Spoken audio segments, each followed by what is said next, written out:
Assalamualaikum warahmatullahi wabarakatuh. Welcome to my channel Gudang Cuan. Gudang Cuan, tempatnya mencari cuan untuk para pemuda di Indonesia. Nah, kali ini saya akan nge-review untuk teman-teman semua ya, sekaligus buat teman-teman yang ingin mencari cuan dan juga pendapatan untuk kita sendiri. Silahkan disimak video saya ini. Namun sebelumnya jangan lupa di subscribe, like, dan komen dulu channel saya ini, oke? Hai guys, welcome back to my channel Gudang Cuan. Oke, kali ini saya akan membahas ya sedikit tentang investasi. Kenapa sih saya senang banget ya membahas tentang investasi? Karena kebanyakan ya anak muda zaman sekarang, atau bisa dikatakan Gen Z zaman sekarang, lebih banyak memilih untuk mencari investasi saham ya. Jadi selain untuk menjadi pendapatan tambahan, ataupun ini untuk tambahan utama kita. Nah, pastinya teman-teman harus mengetahui terlebih dahulu tips investasi saham, apalagi bagi teman-teman pemula yang sama seperti saya ya, yang memang belum pernah tahu bagaimana cara kita menginvestasi dana kita ke saham atau ke investasi barang atau kemanapun. Yang pastinya investasi kita ini tidak membuat kita rugi, malah menambah pendapatan kita. Jangan sampai kita mencoba-coba menginvestasikan dana kita, apalagi ini dana utama kita. Jadi saya sangat sarankan untuk teman-teman semua, jika ingin mau mulai mencoba melakukan investasi saham, apalagi bagi kita pemula, sebaiknya gunakan dana yang lebih kecil dulu, karena kita nggak tahu nih apakah nanti saham kan bisa naik bisa turun. Artinya kita menginvestasikan dana kita ini bukan untuk jangka pendek, tetapi untuk jangka panjang, selain dengan pendapatan utama kita. Jadi jadikan dulu investasi ini untuk jangka panjang kita ya. Nah, berikut ada tips dari saya bagaimana sih untuk pemula untuk melakukan investasi saham. Nah, untuk investasi saham ini semakin banyak dikenal di berbagai kalangan ya, termasuk anak-anak muda zaman now.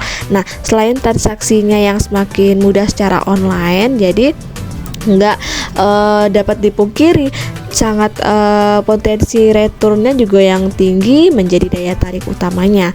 Nah, untuk investasi saham bisa dibilang gampang-gampang susah.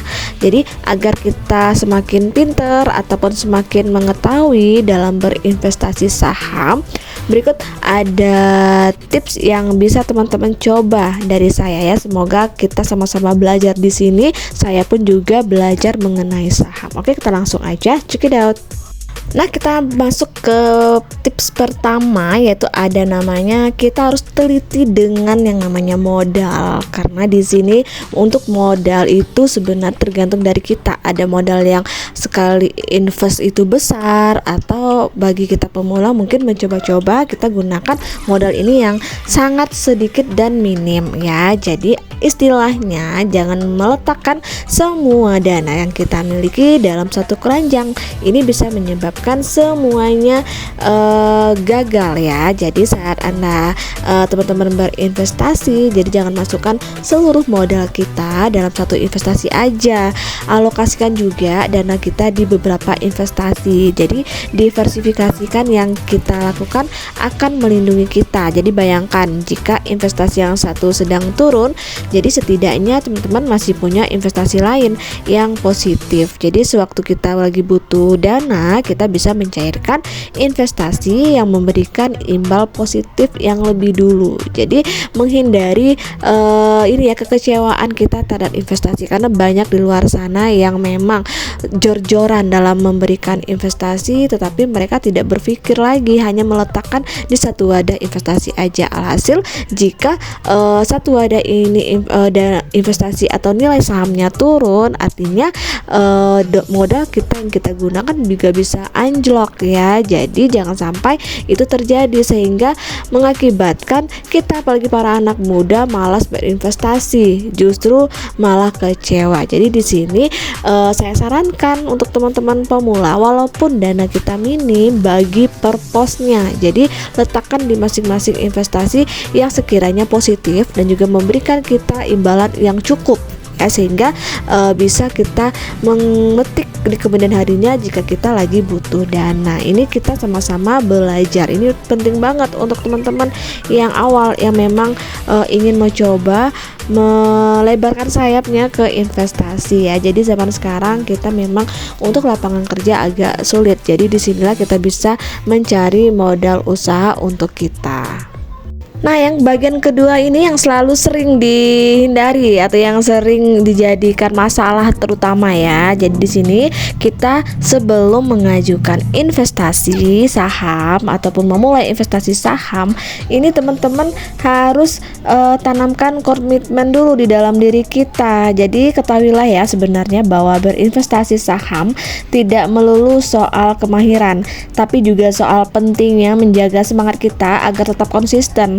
Jadi seperti halnya menanam benih. Jadi kita perlu rajin menyiram secara rutin agar benihnya dapat tumbuh menjadi tunas, lalu menjadi tanaman yang berbuah. Nah, untuk proses pertumbuhan juga tidak terjadi dalam sewaktu malam aja.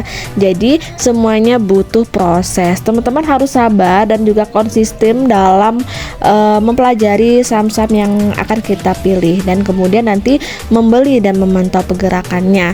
Nah, tentukan dulu jangka waktu investasi kita, apakah jangka panjang atau jangka pendek. Nah, bagi kita pemula sebaiknya berinvestasi jangka panjang pada saham-saham berkapitalisasi besar atau big cap yang kinerjanya sudah cukup stabil. Nah, biasanya ini dia akan kita dapatkan setelah beberapa tahun.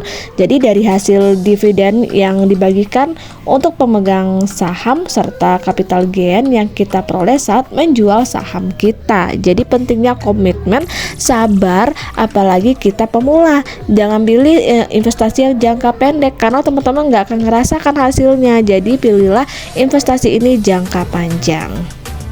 Nah, yang ketiga, pentingnya kita mencari ataupun meriset terlebih dahulu investasi yang akan kita gunakan. Sama istilahnya kita jangan beli kucing dalam karung. Jadi di sini investasi bukan spekulasi. Jadi jangan tebak-tebak buah manggis. Seperti membangun bisnis, kita harus melakukan riset.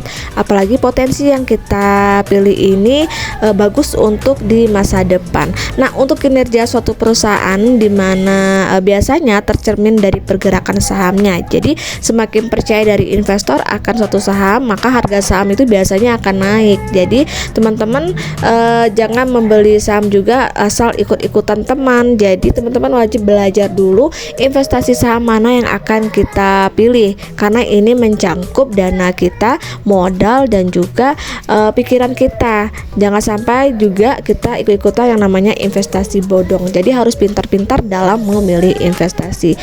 Nah guys, itu dulu tips dari saya tentang investasi untuk pemula. Semoga bermanfaat dan bisa digunakan untuk hal yang lebih produktif. Akhir kata, wassalamualaikum warahmatullahi wabarakatuh.